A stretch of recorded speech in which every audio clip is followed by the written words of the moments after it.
पोटोशी बाईसाठी लय महत्वाच्या पोषण क्रिया या स्पोकन ट्युटोरियल मध्ये आपलं स्वागत आहे. या ट्युटोरियल मध्ये तुम्ही शिकणार आहात पोटोशी असल्यावर पोषण तत्वाची गरज. पोटोशी लय महत्वाची पोषण क्रिया. ईएनएला लय महत्वाचा पोषण क्रिया म्हणून ओळखला जात आहे. ईएनए हा बाई आणि पोराचा पोषणविषयी स्थिती सुधारायचा दृष्टिकोन आहे. पोटोशी असल्यावर बाईच्या अंगात शारीरिक आणि हार्मोनल बदल होतात. तिच्या पौष्टिक आहाराच्या गरजा वाढतात.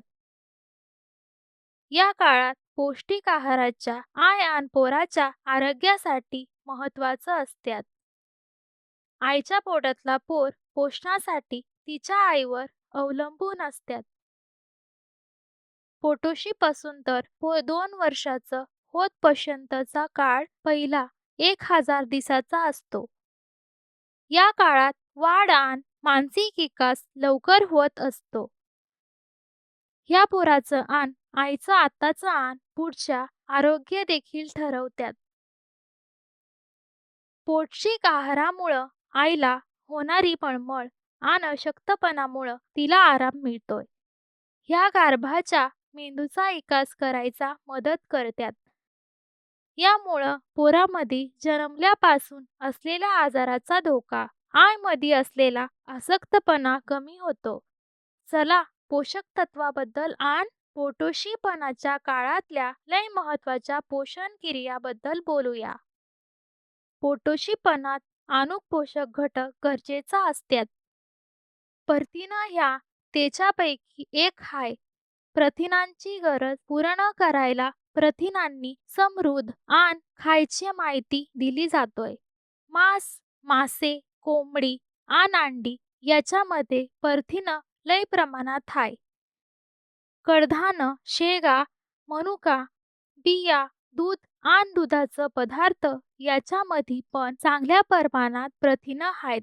लय महत्वाचा फॅटी ॲसिड पण पोटोशीपणात गरजेचा असताय. तेली चांगली चरबी पण म्हणतात.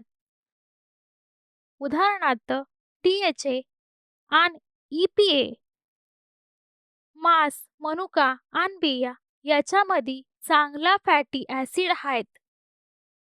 आता बघू पोटोशीपणात आवश्यक असलेली ती पोषक तत्व. फोलेट हे DNA संश्लेषणासाठी आणि गर्भाचा पेशीचा विकासासाठी गरजेचा आहे. ह्या बारीक पोरामधला न्यूरल ट्यूब डिफेक्ट्स कमी करायला मदत करतात. पोटोशीपणात रोजच्या आहारात फोलेटचा उपयोग करणं गरजेचं आहे. मूळ, हिरव्या पालेभाज्या आणि कोंबडीचा काळ याच्यामध्ये चांगल्या प्रमाणात फोलेट असतात. पोटोशीपणात फोलेट सोबत लोह पण लय महत्वाचा आहे. लाल रगत पेशी तयार करायला लोह गरजेचा आहे.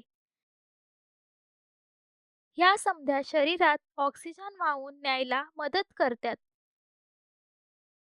पोटोशीपणात रक्ताचं प्रमाण वाढतो. त्यामुळं बाळांना मोठ्या प्रमाणात लोहाची गरज भासतात. ह्या वाढत्या गर्भाच्या गरजा पूर्ण करायला मदत करतात. गर्भामध्ये लोह साचवला जाते जे बाळातीन झाल्यावर वापरता येतात. लोहाच्या कमीपणामुळे अशक्तपणा येऊ शकतात. अशक्तपणा यायला नको म्हणून आहारात लोहानं समृद्ध पदार्थाचा वापर करावा. कोंबडी नाहीतर बकरीचा काळीज, डोका, हृदय ह्या लोहाचा चांगला स्रोत आहेत. सी फूड, अंडी आणि गार्डन क्रेस बिया ह्याही ती उदाहरणं आहेत. शेंगा, हिरव्या पालेभाज्या आणि बियामधील पण लोह असतात. हळद आणि धन्यामध्ये काही प्रमाणात लोह असतो. अशक्तपणा परजीव आणि जतामुळे पण येऊ शकतात. ह्या होयला नको म्हणून पोटोशीबाईनं जतनाशक औषधं घ्यावा. दुसरा तिमाही जतनाशक औषधाचा 1 डोस घ्यायला सांगितला जातोय. ध्यानात ठेवा, जेवणासोबत चिया आणि कॉफी प्यायची नाही. याच्यामुळं लोह शोषणात अडथळा येतील. विशेष म्हणजे क जीवनसत्व आपल्या अंगात लोहाचं शोषण सुधारतंय. त्याच्यासाठी लोहानं समृद्ध आण क जीवनसत्व असलेला पूरक अन्न खायचा. आवळा, टमाटू, पेरू या क जीवनसत्वाचा समृद्ध स्रोत आहेत. पोटुशीपणात लोह आणि फोलेटची गरज वाढत्यात. फक्त आहार या गरजा पूर्ण करीत नाही. म्हणून आयर्न फॉलिक ॲसिड पूरक टॉनिकची शिफारस केली जाते. तसाच प्रसवपूर्व पूरक आहार निरोगी आहाराची जागा घेत नाही. गर्भधारणेपूर्वी आणि गर्भधारणेदरम्यान प्रसवपूर्व पूरक घेतले जाते. पोटोशी बायांनी आरोग्य कर्मचाऱ्यांकडून आयर्न फॉलिक ॲसिडच्या गोळ्या घ्यायच्या. या गोळ्या अंगणवाडी केंद्रातून दिल्या जातात. गोळ्या दिवसातून एकदा घ्यायच्या. पोटोशी बायांनी आयर्न फॉलिक ॲसिड गोळ्या घेताना काळजी घ्यायची. मळमळ आणि अस्वट टाळण्यासाठी जेवणानंतर 2 तासांनी गोळ्या घ्यायच्या. काही वेळा या गोळ्या खाऊन झाल्यानंतर तिला शौचात काळा मल पण येऊ शकतो. जुलाब नाहीतर संडास बंद पण होत्यात. पण ही लक्षणं काही दिवसांत बरी होत्यात. तसाच आयर्न फॉलिक ॲसिडची गोळी कॅल्शियमच्या गोळ्याबरोबर घ्यायचा नाही. ती सकाळ आणि संध्याकाळ डोस म्हणून घ्यायची. कॅल्शियम हे पोटुशी असताना आवश्यक असलेला अजून एक महत्त्वाचा पोषक तत्व आहे. पोटुशी बाईमध्ये कॅल्शियमच्या कमीपणामुळे जास्त रक्तदाब होत आहे. त्याच्यामुळं हात-पायांना सूज येत आहे. कमजोरी टाळण्यासाठी तिने तिच्या रोजच्या आहारात दूध आणि दुधाच्या पदार्थांचा उपयोग करायचा. बिया, मनुके, हिरव्या पालेभाज्या आणि सुका माशांमध्ये कॅल्शियम असतात. गर्भधारणेदरम्यान आणि गर्भधारणेनंतर कॅल्शियम पूरक टॉनिक पण दिली जातात. कॅल्शियम गोळ्या आयसीडीएस केंद्राकडून आणि प्राथमिक आरोग्य केंद्राकडून दिल्या जातात. आयसीडीएस ही एकात्मिक बाल विकास सेवा आहे. या गोळ्या गर्भधारणेच्या 14 आठवड्यापासून बाळोत झाल्यानंतर 6 महिन्यापर्यंत दिल्या जातात. गोळ्या दिवसातून 2दा घेणं आवश्यक आहे.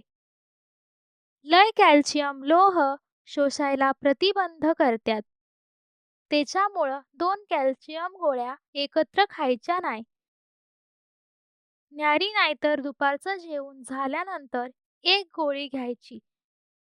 दुसरी गोळी संध्याकाळचा नाश्ता नाहीतर रात्रीच्या जेवणानंतर घेऊ शकतात. खाली पोटी कॅल्शियमच्या गोळ्या खाऊ नका, कारण त्याच्यामुळे पोटात आग होईल. जठरदाह ही पोटाच्या आवाराची जळजळ आहे. महत्त्वाची काम करणारा आणखीन एक पोषक तत्व म्हणजे आयोडीन. आयुष्याच्या समद्या वळणावर चांगल्या आरोग्यासाठी आयोडीन गरजेचा असतंय. आयोडीन अंगात नीट साचवता येत नाही. त्याच्यामुळं रोज थोड्या प्रमाणात आयोडीन गरजेचा आहे. मांस, कोळंब्या, दूध, लोणी आणि आयोडीनयुक्त मीठ हे आयोडीनचा चांगला स्रोत आहेत. आयोडीनची कमी टाळण्यासाठी आयोडीनयुक्त मीठ वापरायचा. आयोडीनयुक्त मीठ जवळ बाजारात सहज भेटत आहे. आयोडीनयुक्त मीठ वापरताना काही काळजी घ्यायची. त्या स्वयंपाकाच्या शेवटी टाकायचा. आयोडीनयुक्त मीठ उष्णता आणि प्रकाशास संवेदनशील असतंय. उष्णता आणि प्रकाशाच्या लय संपर्कामुळं मिठातला आयोडीन निघून जातात. म्हणून ते गच्च झाकण असलेल्या खोल डिब्यात ठेवावा. पोटुशीपणात महत्त्वाचा कार्य निभावणारा इतर पोषक घटक म्हणजे कोलिन आणि झिंक. जीवनसत्व B12 आणि मॅग्नेशियम हा पण महत्वाचा आहे. कोलिन, फोलेट आणि जीवनसत्व B12 मिळून न्यूरल ट्यूब डिफेक्ट्स कमी करतात. न्यूरल ट्यूब डिफेक्ट्स ह्या जन्मजात दोष आहे जे मेंदू आणि पाठणीच्या कणावर परिणाम करतात. मेंदूच्या विकासासाठी कोलिन देखील गरजेचा आहे, तर झिंक गर्भाच्या विकासास मदत करतात. या पोषक तत्वाबद्दल अजून माहिती आणि ट्युटोरियलमध्ये स्पष्ट केली आहे. कृपया या पोषक तत्वासाठी वेगळी ट्युटोरियल पाय. उदाहरणार्थ प्रथिनाचं महत्त्व, कोलिन आणि फोलेटचं महत्त्व, तसाच कॅल्शियमचं महत्त्व आणि B12चं महत्त्व पण पाय. आय आणि पोराच्या आरोग्यासाठी चांगला आहार महत्त्वाचा आहे. आईच्या आहारात वेगवेगळ्या खाद्य गटाचा समावेश असावा. पहिला अन्नगट म्हणजे धान, मूळ, पांढरा कंद आणि केळा. दुसरा गटात कडधान्य आणि मनुका आणि बिया यांचा तिसरा गट आहे. चौथा गट दुधाचा आहे. मांस, चिकन आणि मासे हा पाचवा गट आहे. सहावा गट आहे अंडा. गडद हिरव्या पालेभाज्या हा सातवा गट आहे. आठवा गट म्हणजे अजीवनसत्वानं समृद्ध भाज्या. अजून भाज्या आणि फळा 9वा आणि 10वा गटात आहेत. तिच्या रोजच्या आहारात कमीत कमी 6 खाद्य गट समाविष्ट केला पाहिजे. या गटातून प्रथिनं असलेल्या अन्न गटाचा आणि चांगला चरबीयुक्त आहाराचा समावेश करायला पाहिजे. पिष्टमय अन्नाचा उपयोग कमी करायला पाहिजे. पोषक तत्वाबरोबरच पाणी पिणं महत्वाचं आहे. दररोज अंदाजे 8 ग्लास तरी पाणी प्यायचा. प्रक्रिया केलेल्या साखरयुक्त, खारट अन्न आणि कॅफीनयुक्त पेय टाळावीत. दारू पिणं आणि धूम्रपान पण कधीच करायचा नाही. या ट्युटोरियलमध्ये सांगितलेल्या समध्या पोषण क्रिया ध्यानात ठेवा. त्या आरोग्यदायी गर्भधारणेसाठी आणि गर्भाच्या विकासासाठी महत्त्वाचं आहेत. याच्यासह आपण या ट्युटोरियलच्या समाप्तीकडे पोहोचलो आहोत. सहभागाबद्दल धन्यवाद.